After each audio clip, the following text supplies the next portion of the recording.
It belongs to me. Salvation belongs to me.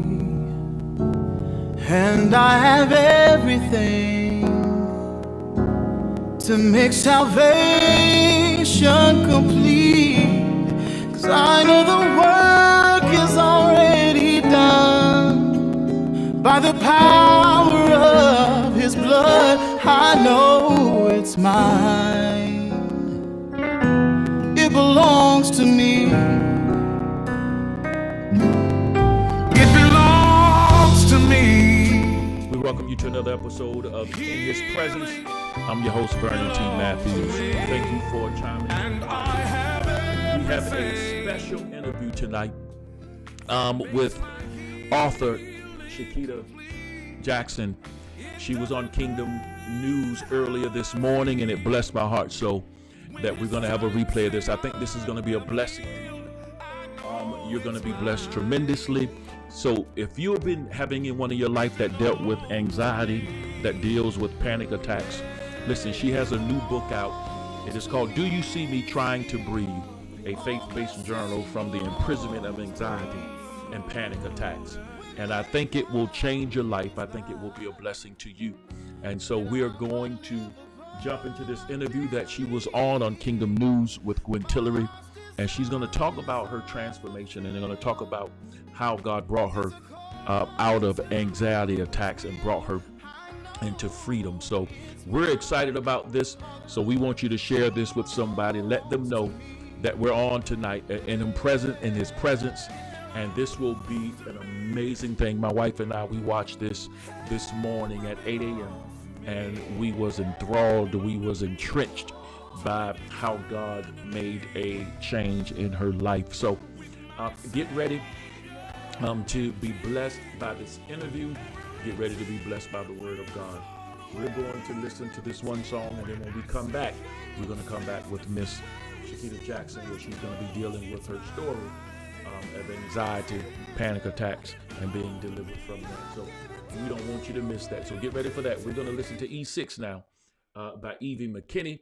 Then after we finish with E6, we're going to come back and we're going to hear the story of Minister Jackson. She was on Kingdom News this morning. So I gotta suit up, 'cause you ain't gonna let up, won't fall for the setup. So I gotta suit up, I see them arrows everywhere I go, but I got a shield that keeps me for real, on me from head to toe. Oh, I'm a soldier, I'm ready, can't nothing break me. You might attack, but God's got my back through every high and low. What you don't know is I'm protected. Ain't nothing you can do about it. I got an armor. Take your shot, buddy, you won't hit. Locked in His word. I put on my vision 6. I can't hear all your lies, they ain't gonna stick. Locked in His word.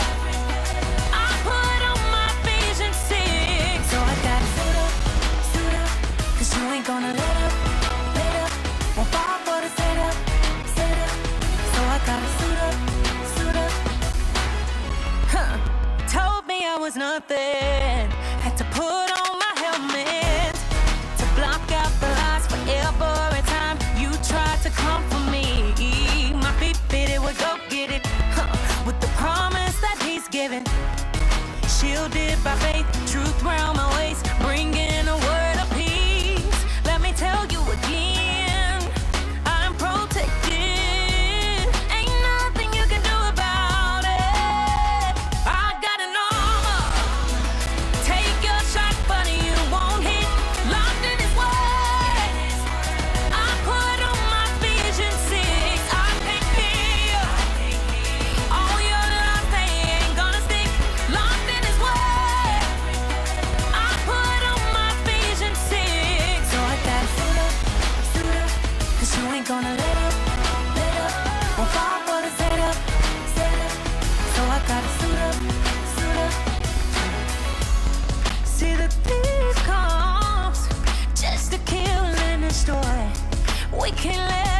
of joy.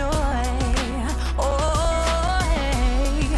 Let God's word be a light and his spirit be a guide. Shut it down, every scheme, every plan. No, the king got a hand, he ain't letting go.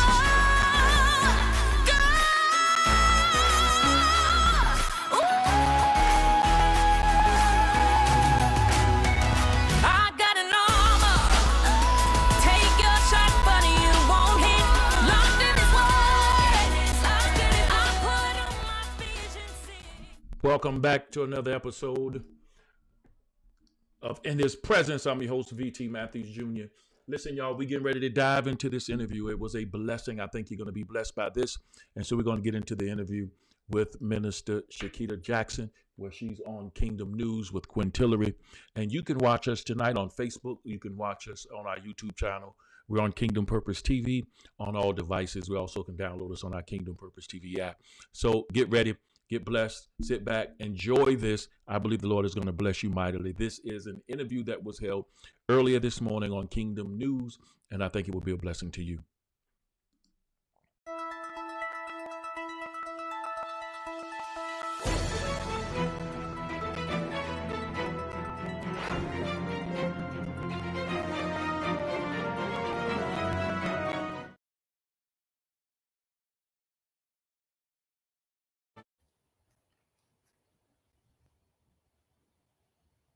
Hello and welcome to another episode of Kingdom News.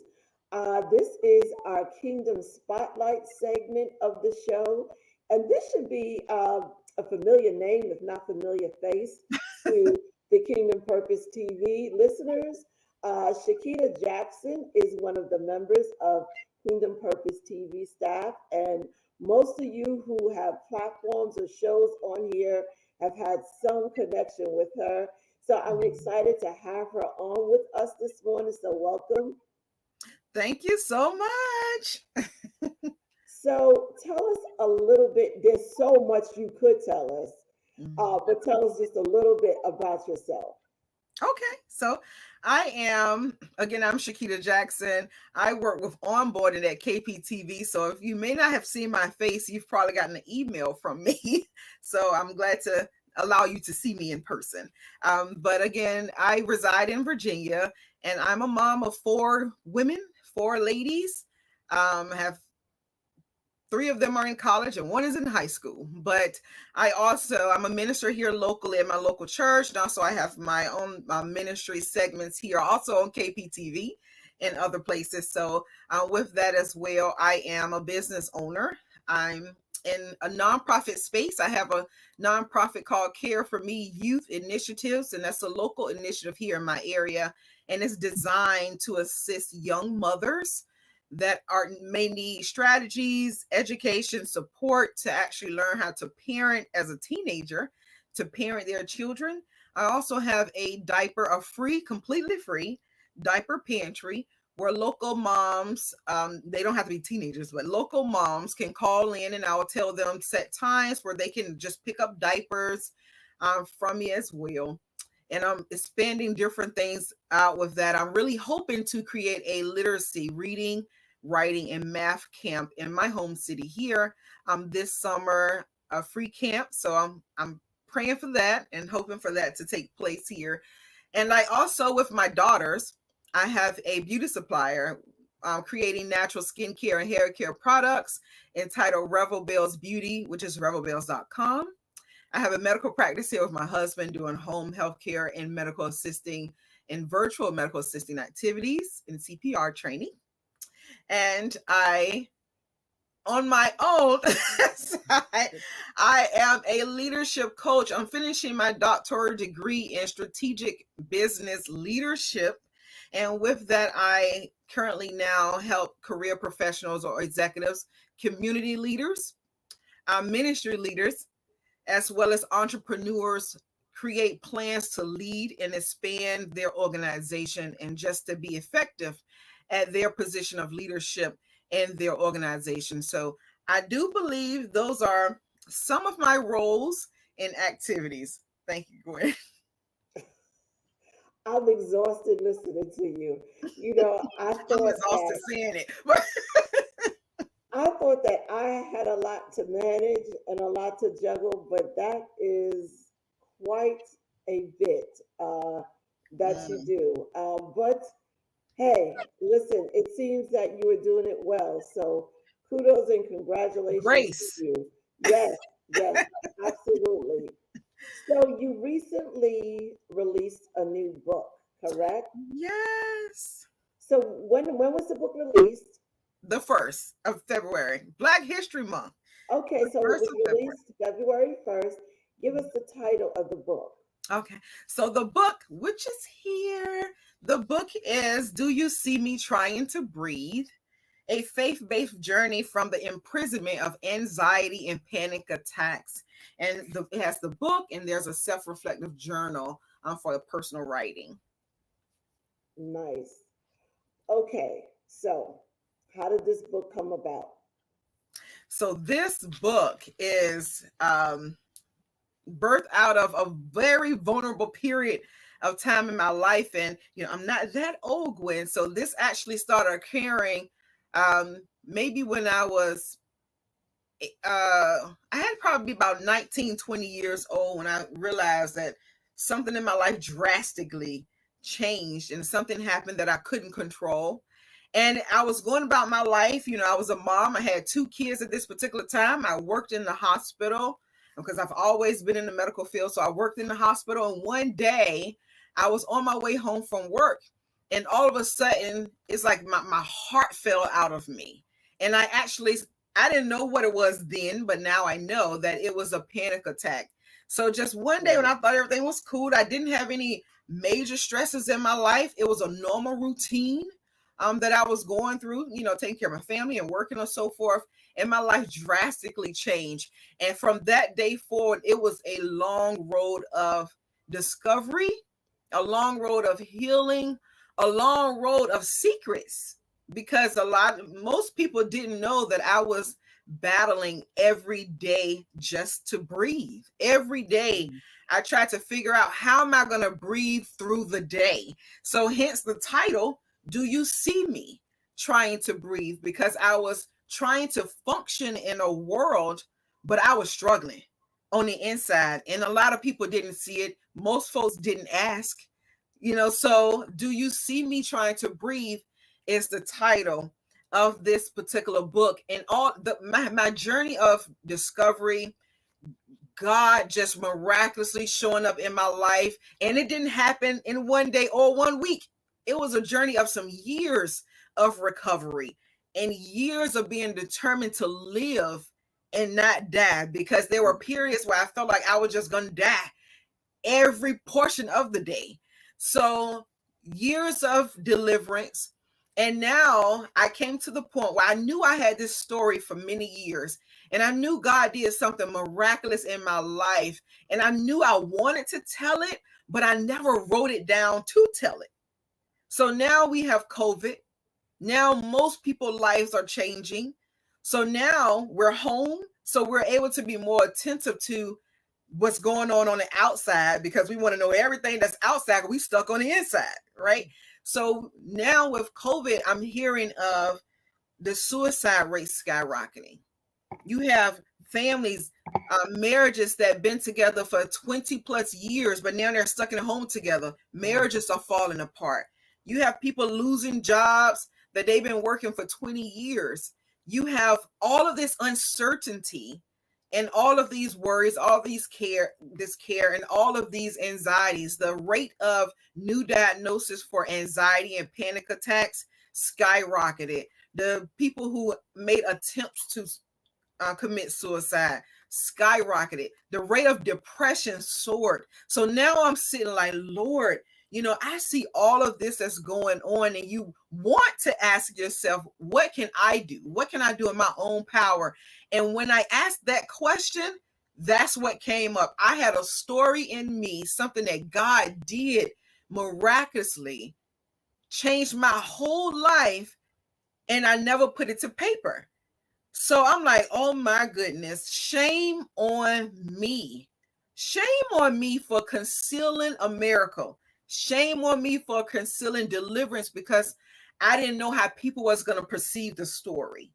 You know, especially when you go through something in your mind, your mental health, your emotions, that's such a vulnerable place. You don't know how people are going to deal with that vulnerable part of you, especially if you don't see yourself there anymore. And I didn't see myself where I'm not there anymore. So it's like, well, how would somebody see me now? How would they receive me now from what I've been through? So I realized it was like 20 years. It was concealed. So I made up my mind that I was not going to dishonor God anymore by not telling my story, that I didn't care how people received it. You know, she had anxiety this bad. And I'm not talking about just being anxious. I'm not talking about just, you know, twiddling your thumb, obsessively cleaning, or, you know, your legs shaking, or, you know, every now and then you feel short of breath. No, I'm talking about anxiety so bad that I locked myself in the house for over 3 months because I could not go outside. I stopped going to work. I couldn't function there. I stopped going to school. I was in school at the time at a local community college. I couldn't function there. I couldn't function in any part of my life.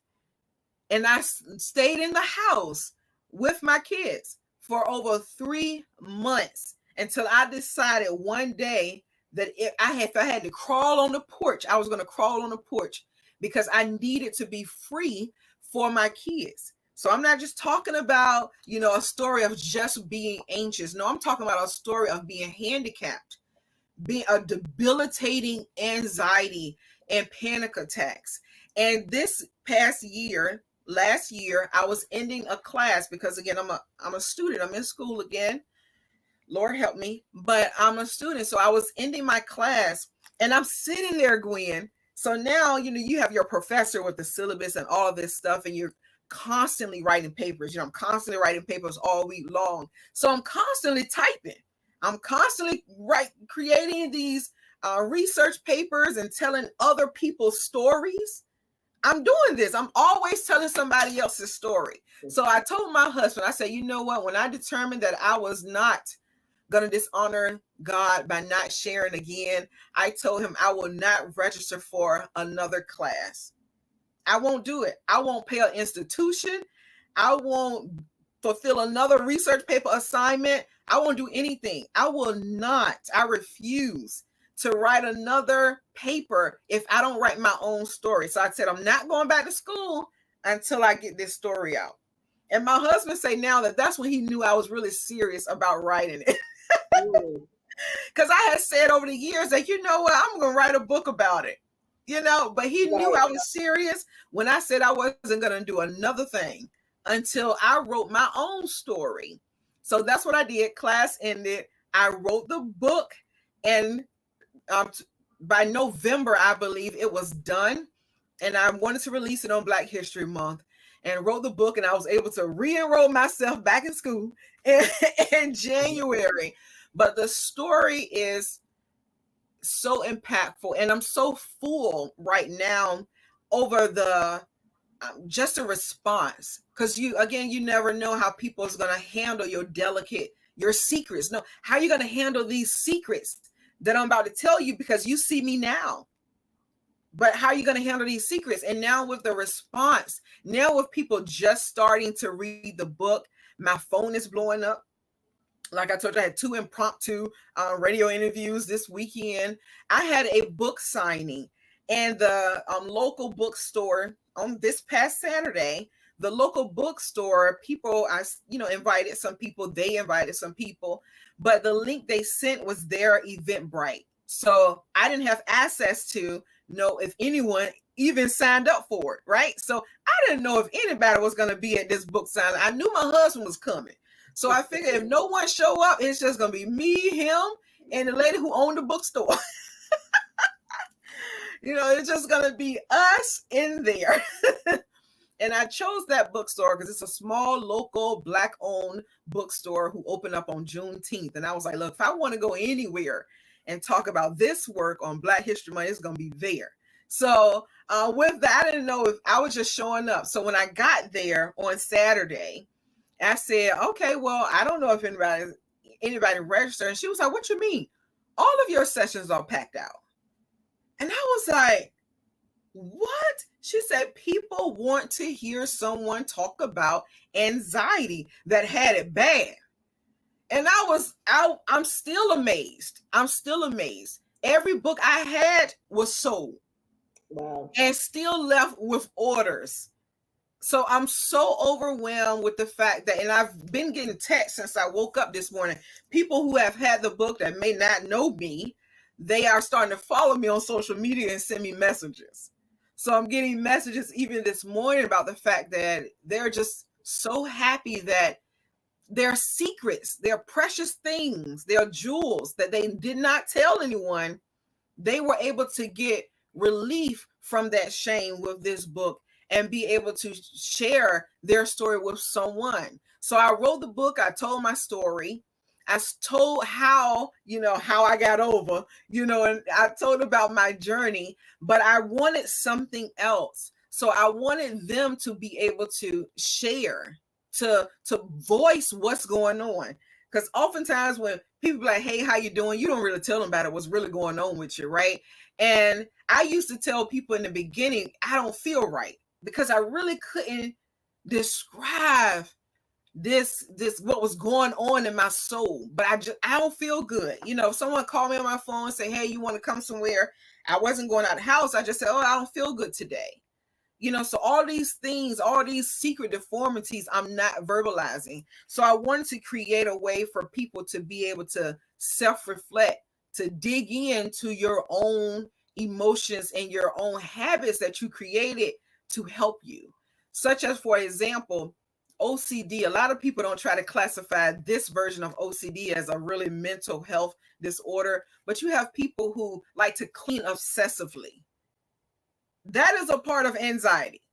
That's something you do because it makes you feel okay. It makes you feel good.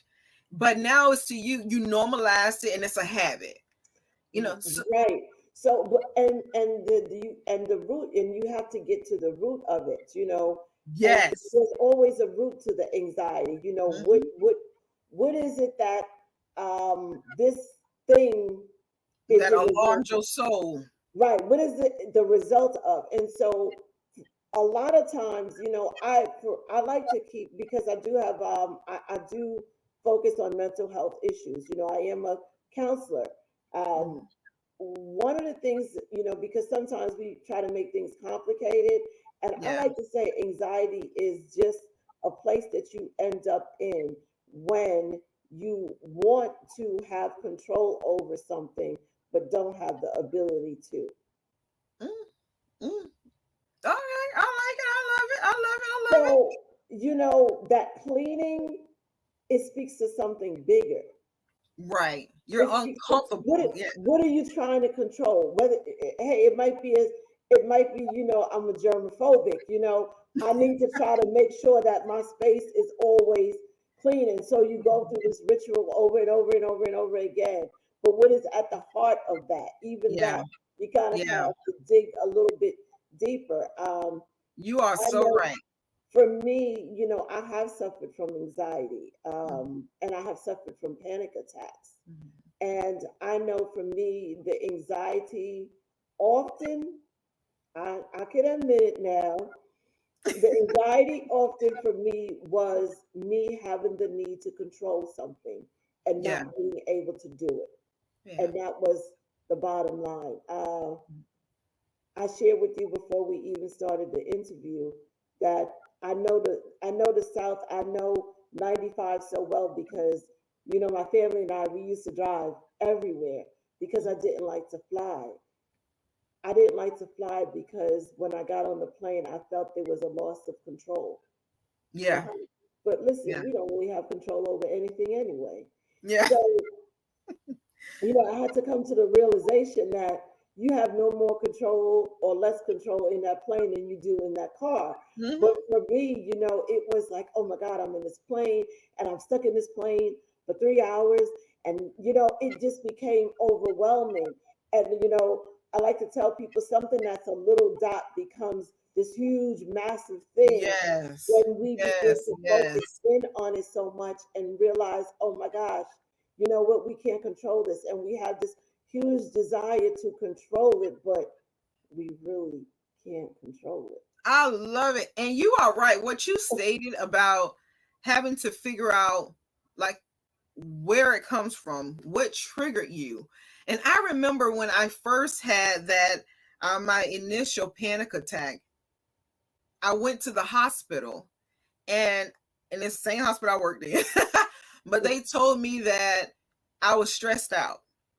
So they said, you're stressed, go get some rest. But I didn't feel stressed. Like I'm not, I was telling them I'm not stressed out. I didn't have any reason in my life at that particular time to be stressed. So, but there's, get some rest, get some rest, get some rest. So then I went home and I got some rest.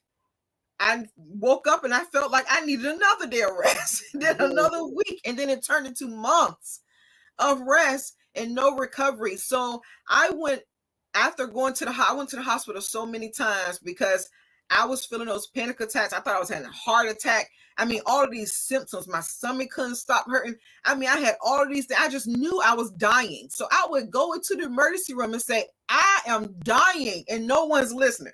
So for someone who may have never experienced a panic attack or understand the physiological responses that take place in your body as a result of a panic attack, can you explain like how you feel with the onset of it, and then kind of as you go through it?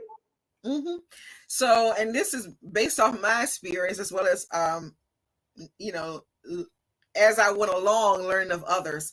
So anxiety and panic attacks, I look at them as two different things. A panic attack can come on so sudden, out of the blue, randomly, or you can kind of feel your body getting uneasy, and you can learn to know that, okay, it's about to happen. All right.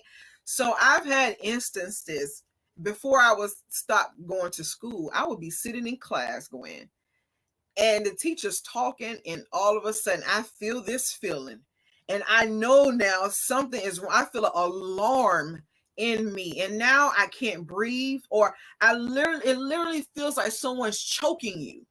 So that's where I got the title from. So, someone's choking you. You can be real bad stomach pains. You can just got this stomach ache. Like people say, butterflies in their stomach. Mm-hmm. You can have arm pain. It can really simulate a heart attack. That's why a lot of people, and I worked in the hospital over these 20 years. So I still had a lot of people come into the emergency room, into the hospital, claiming they're having heart attacks. And it's not a heart attack, it's a panic attack, because it replicates. You have the arm pain, you have chest pain. So when an individual feel they have chest pain, they like, oh no, I'm having a heart attack. So you can be flushed in your skin. You can sweat, just your whole body wet, nasty. In a matter of seconds. Yes, all of a sudden. And you cannot think. So people are talking to you, and in the book signing, I had people who was really expressing their anxiety and their panic attacks. Then they had family members who expressed how they're trying to care for this person while they're having a panic attack, and they're talking to them and talking to them and talking to them.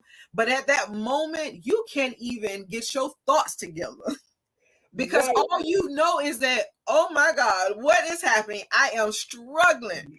I'm gonna die. That's the whole thing. I'm gonna die. So Absolutely. I can remember one of the first times I had it. Now I look back at it, and it's like almost like an out of body experience. yes, If that makes sense to you, like it does. seeing yourself go through it, and it's just such a weird feeling. But you're right.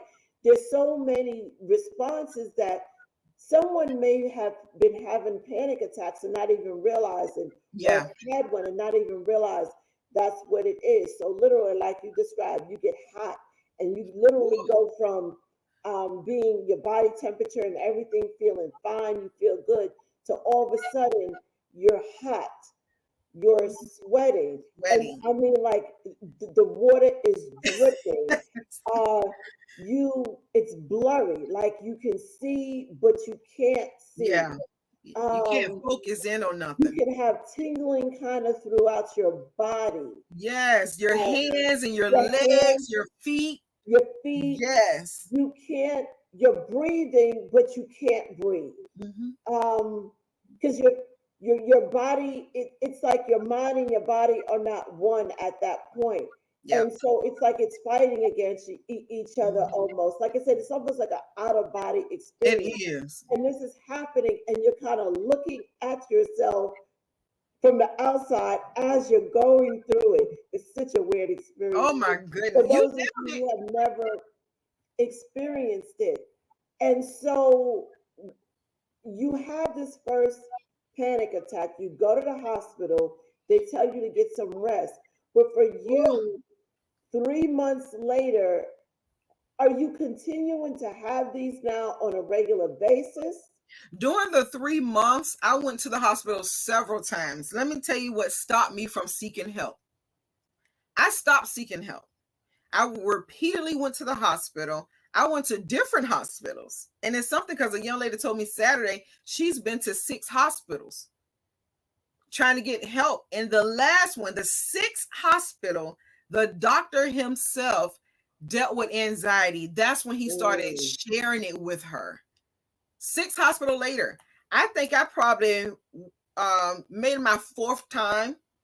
So going to the hospital repeatedly, my last time in the hospital, the last time I verbalized that I was having these feelings to a professional at that time was because I went to the emergency room again and I had my kids with me because I didn't have no one to watch them, so I had my kids with me, and the doctor, she was a female, she said, she told me that she seen that I had been there previously, right? And they couldn't find anything physically wrong with me, because they do the cardiac test and all of that. So the labs, everything came back fine. So she's like, well, Shakita, everything's coming back fine. We can't see anything physically wrong with you. We know you were just here previously this month. So she said, well, look, there's nothing physically wrong with you. But if you come back here, we're going to admit you. We're going to keep you, and you're going to have to go to the psych floor. And now this is me. I'm a single mom. I'm young. I'm a very young adult.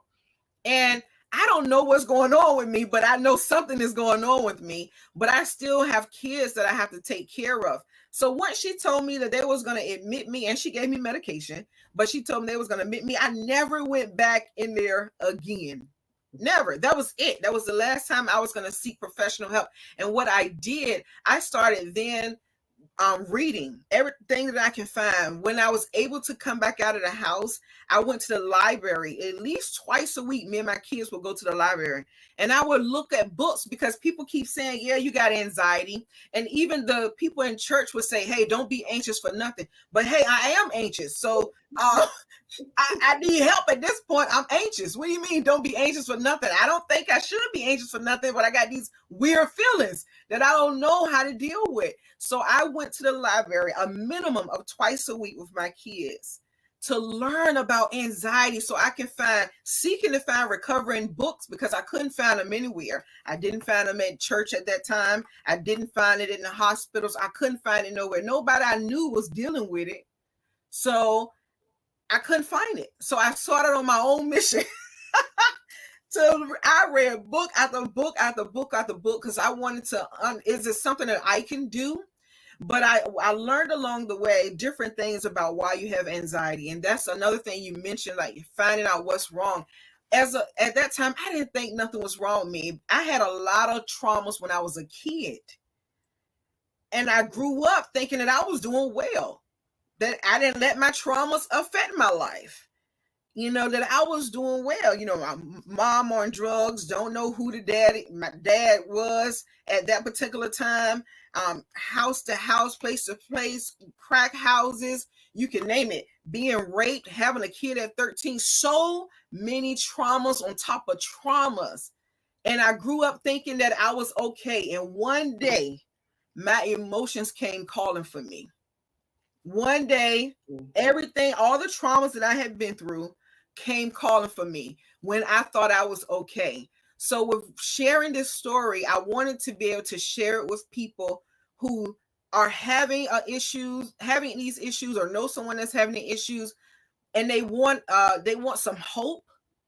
They want some see how they can help themselves and how they can learn about themselves, but they don't got time to read a 5,000-page novel. So I purposely made sure that the book was big enough for even my teenage daughters, my college daughters, their college age friends to be able to pick up something because they need it now and they don't need to read the novel. So I wanted to purposely make it a short story. You grab it, you dig into it, get out of it what you can get out of it to apply it to your life. And later on, that's when I learned that, hey, maybe those traumas, not maybe, but those traumas from a kid affected me at a moment that I thought my life was okay. I thought I was doing good, but I end up being on a journey paying for all of the traumas that I had when I was a kid. So I wanted to make sure that young people could be able to quickly pick this book up and read it for their own life and be able to share their own story. Hence, the journal is created it's just writing prompts to learn who you are. How do you feel when you have anxiety? What do you do when you feel anxious? Have you told anyone? What's your habits, your sleeping habits? Do you exercise? I mean, what makes you feel okay? You know, so then they can stop you right there because I want to go. I want to take a break, but when we come back, I want to go into a little bit more about the journal, and I want to also try to help people distinguish between a diagnosis of anxiety versus I'm a little anxious, because they're not quite the same. So we're going to take a quick break and then we'll be back real soon. Okay.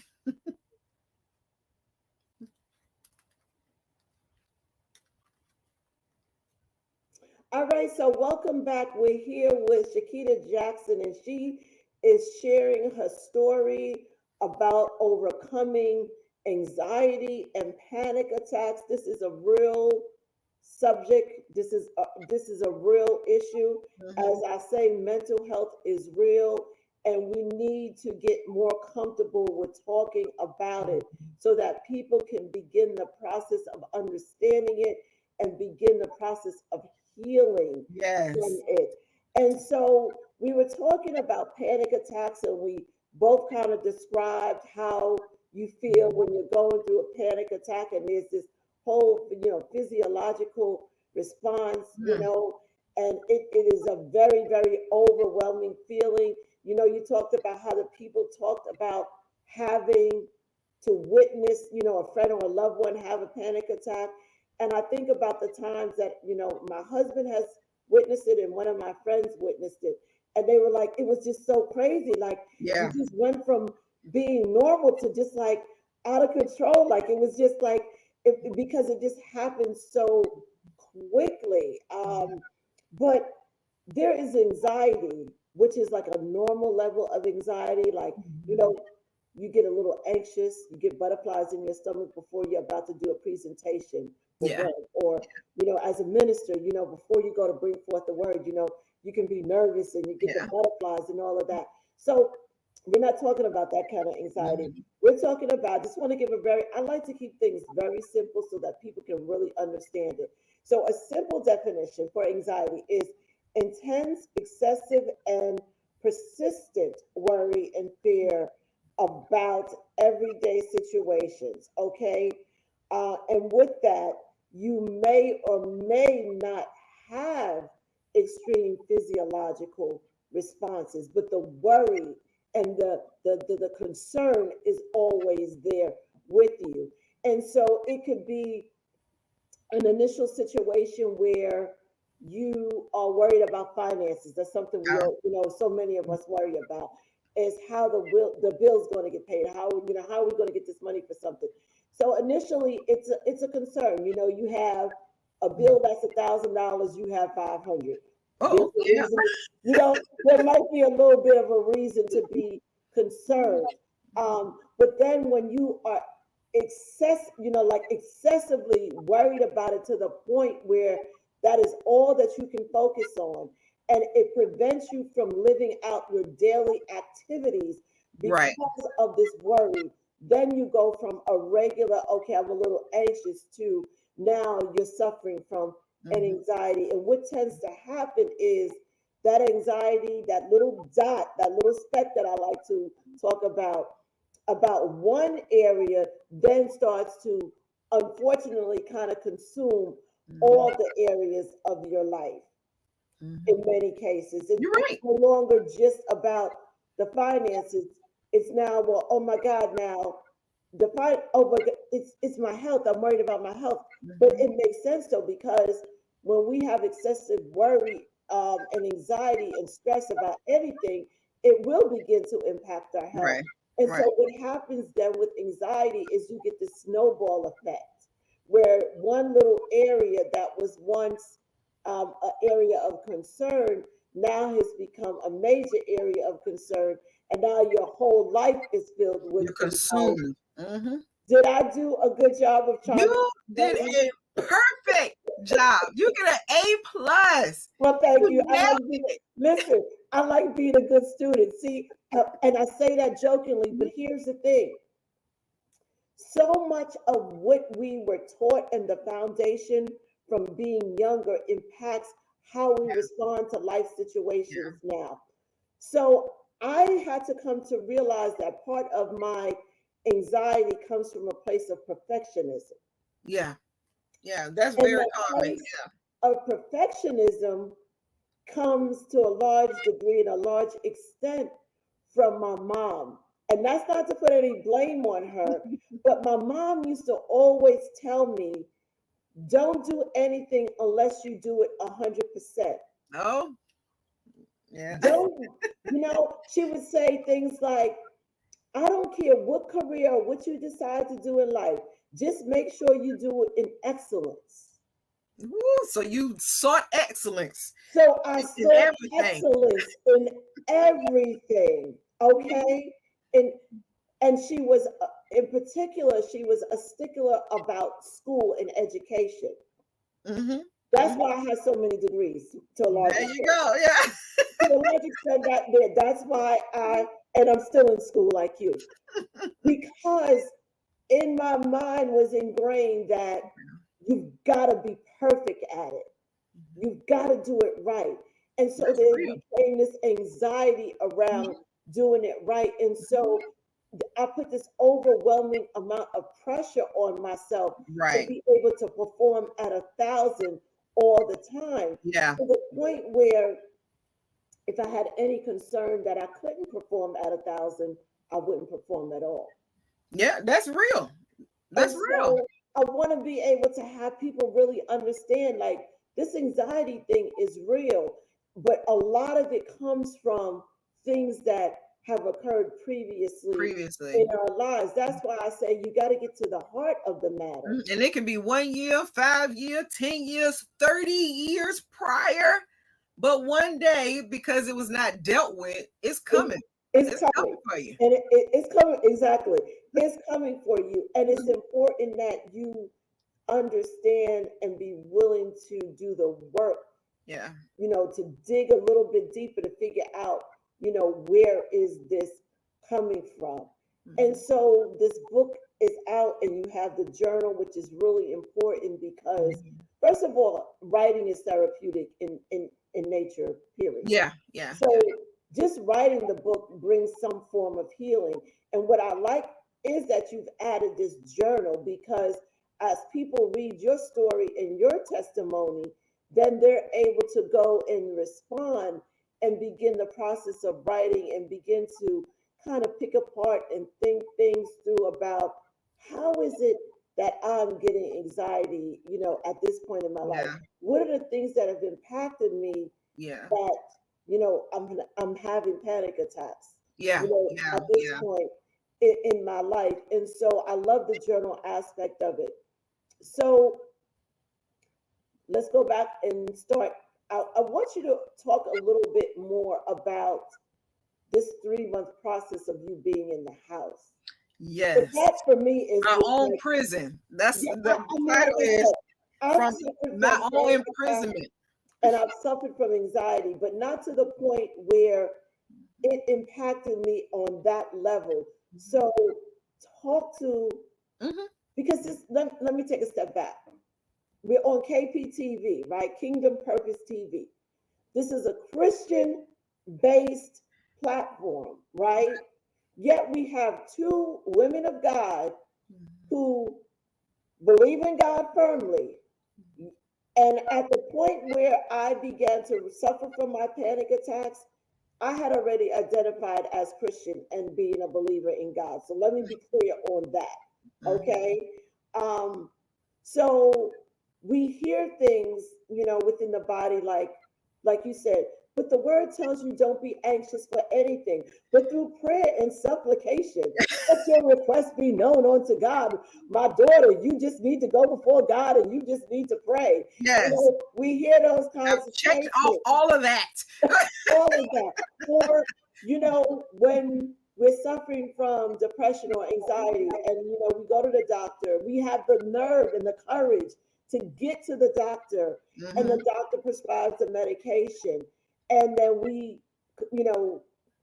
divulge to a family member or to a church member, to someone, okay, yeah, and they say, girl, you don't need that medication. What you worried for? Listen, you don't need, listen, you just need to go before God and pray. So that's why I really want people to understand that these issues with mental health, these issues with anxiety, depression, panic, it's real. It is no different than any other medical issue Yeah. that we Yeah. face. Yeah. And so as a body of believers, we really got to get a better handle on this so that people can begin the process of healing. I just had to get that out. Yes. You know, one thing that I realized that we forget the word in itself. Oftentimes people forget that the Bible has answers, it has circumstances, it has experiences from every walk of life. There were people in the Bible that were anxious, that were depressed, that were suicidal. And these people loved God. They heard from God. We quote their writings, we quote their life all the time. But they still had moments where they had to deal with some issues. So you can't say that, yes, you love God, so you shouldn't have these issues, because we're going to have the same issues as people in the world. But we need to learn how to help people and learn how to have real compassion and allow people to share their ugly feelings. Not just saying, oh, cast your cares on the Lord. No, I've went to God, I've prayed, I've read the scripture, I've done everything I can think of in my natural mind, but I still have a problem. Right. I still got a problem, so how do you help people through the problem? How do you help people find an answer? And like you mentioned, you may have anxiety but never have a panic attack. You don't have to have both. You may have anxiety because, like you say, those natural things may disturb you or worry you sometimes. But when it comes to the point that you cannot function, when it comes to the point that you can no longer quiet your mind, you have a problem. You cannot come to a still place in yourself, and you feel like you've got to run to these emergency rooms. You have a problem. And in that house, I was stuck in that house because I literally every day felt like I was going to die. I mean, I think I had all the body symptoms. I couldn't get my mind together. And everyone on the outside just say, girl, get some rest. Girl, you just stressed out. Take these pills and they're going to help you. Take these pills for this diagnosis you gave me, but you never told me anything about the diagnosis. You didn't tell me how I can help myself in the diagnosis. You didn't tell me how long, like, is this something temporary? How long is this supposed to last? You didn't tell me anything. Is this terminal like cancer? You didn't tell me nothing. Right, You just right. give me pills. So all these things going on, and I literally for months could not get up. I used to crawl room to room because I can't breathe. I can't get up. I'm barely taking care of my children. we're in the house together. You know, they're getting provided for, but I'm still not 100% there. You know, even with them, you know, everyone's safe and everything, but I'm still not 100% there. But in that house, hiding, because I tried to seek help. I sought help from people that I hoped would pray for me or help provide an answer, and they still quote the same scriptures. You know, I sought help from doctors and everything else, and I still was struggling. So I was locked in that house because I was so ashamed of how I was feeling. I'm a believer. I believe that God can do anything. But why am I feeling this way? I am ashamed. I'm ashamed. I'm ashamed to tell the church, to stand up and say, to tell everybody that I'm dealing with something that, you know, I thought that I had the tools to deal with because I'm a believer. Because after all, you know, I'm a believer. I know the words. You know what? I can give it to you just as good as you can give it to me. Right.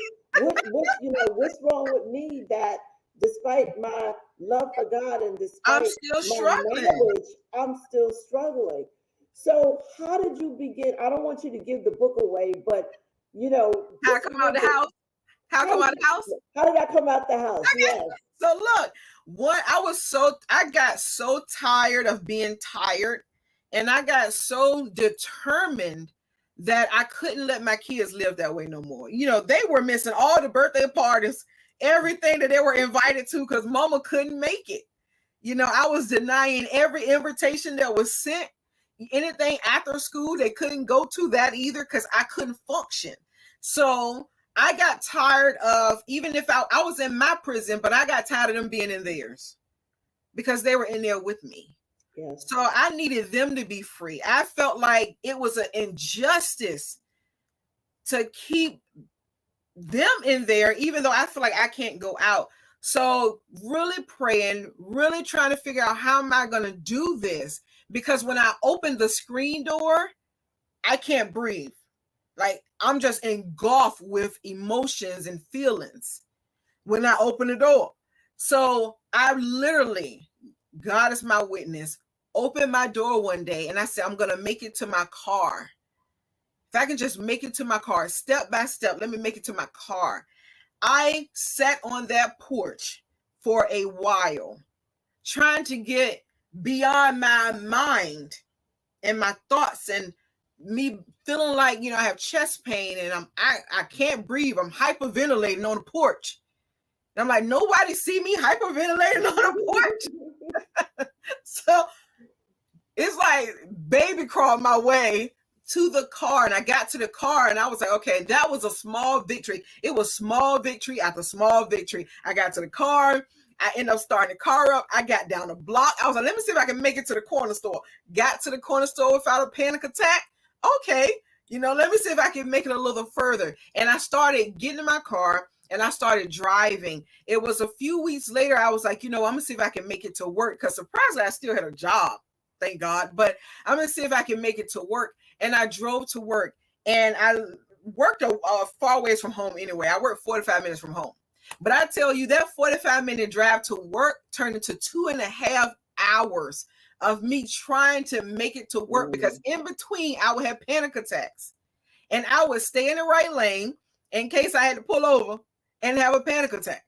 So baby step by baby step, baby step by baby step, I ended up making it so that I could function while I was still trying to figure out, doing my own research, as you'll see reading the book. And what finally broke it is in the book. But what God did for me is miraculously. It is a miracle that I wrote the book, and when the book came and I got my first copy, I'm skimming through it, right? So I'm looking through it and I'm like, even to right now, Gwen, this is me. Like, this is me. Like, this girl in this book is crazy. But she felt crazy. But this is my real life story. And I look at where God has me at now and where I was then. Oh my goodness. Praise God. Yes, yes. Oh my goodness. Listen, we have an expression we be like, he'll do it if you let him. Um, but you said baby steps, Mhm. but the key is steps. See, Yeah. the word of God, does have the power to transform our lives. God has the power to transform our lives. But faith without the work, Mhm. you have to be willing to do the work. Mhm. And that that requires the digging deep that so many of us don't want to do. Uncomfortable. It's so Is uncomfortable. We don't want to face those traumas and those things of the past that have us in this place of stuck, that have us in this place of depression and worry and anxiety. But for us to attain and become everything that God Mm. wants for us, we have to Become do the it. living word. We have to do it. Exactly. The word has power, but it doesn't get activated until we activate it. Mhm. We have to do some work. We have to do some work. And so obviously, you did the work. You did the work. And as a result of doing the work, you are where you are now. So before we end, can you share how people can get in contact with you, your social media Yeah. pages, all of that kind of stuff? If you have a website, put that out there for us. Yeah. So my website is www.sjglobal.me. Again, www.sjglobal.me. My Instagram is the same, sjglobal.me. You can get the book there. You can get the journal as well on my website. Thank you. Thank you so much for coming on. Thank you for sharing your Thank you for story.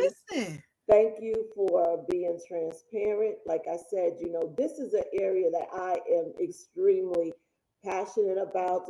Mental health is a real health issue, and we need to do everything within our power to begin to address the challenges that so many people are facing as it relates to mental health.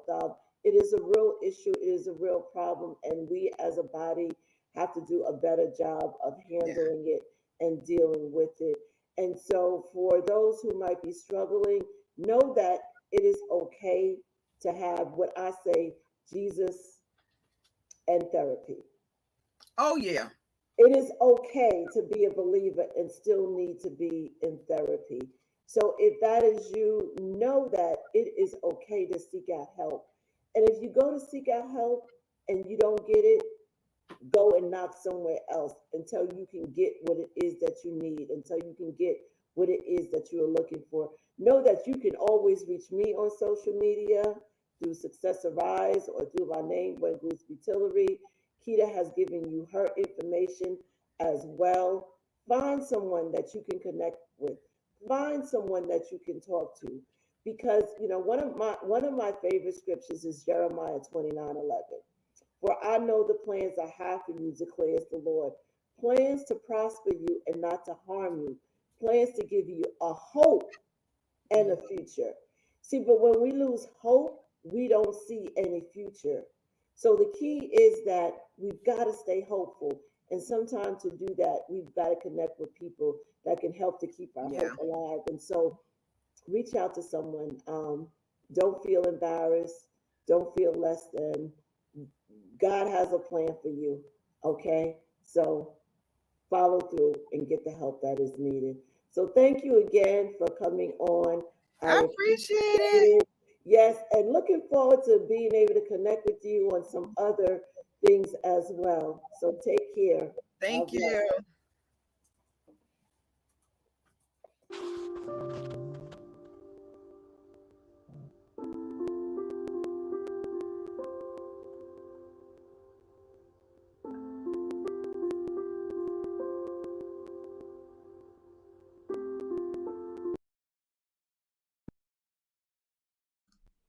Man, we thank you for listening to that interview. I pray that you was blessed by that like I was. It was truly, truly, truly a blessing to hear how she overcame all that she overcame. Guys, listen, please listen to us on next week where we have another episode of In His Presence with me, your host, VT Matthews Jr. We're looking to have some exciting things. Go and follow us on kingdompurposetv.com. You can go and follow our YouTube page as well. Well, guys, we're going to get out of here. We enjoyed this tonight, and I pray that this was a blessing to you. If you've missed this and you want to go back and catch the whole thing, you can probably catch it on Facebook, or you can go to kingdompurposetv.com, click on the on-demand section, and you can find Kingdom News, all of the shows, and all of the replays. Once again, we thank you for being a part and listening, and we're going to end you with this one song. It is called Up From Here by Judah Band. We'll see you guys on next week.